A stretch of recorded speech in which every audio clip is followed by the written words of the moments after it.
तर त्यांच्या पोटावर जे होतं ते उठावर यायला वेळ लागला.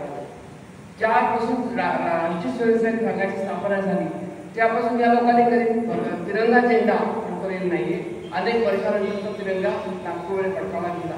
नेहमी त्यांच्यामध्ये हाच वाद चालायचा की संविधान का मनुस्मृती, आणि मनुस्मृतीला मानणारे लोक, चातुर्वर्ण्याला मानणारे लोक यांना पसंतच नाहीये की समाजामध्ये आंबेडकरांच्या नेतृत्वाखाली जे संविधान झालेले त्या संविधानाला लोकांनी मानावं. आणि म्हणूनच लोकसभेच्या निवडणुकीच्या वेळेला ज्याला घोषणा झाली 400 पार किमान 400 पार ही मोदींनी घोषणा दिली, आणि ती घोषणाच दिली नाही. त्यांच्यातले काही खासदार म्हणाले सुद्धा की जर 400 पार झालं तर आम्हाला घटनेमध्ये हवे ते बदल आम्ही घडून घेऊ शकतो.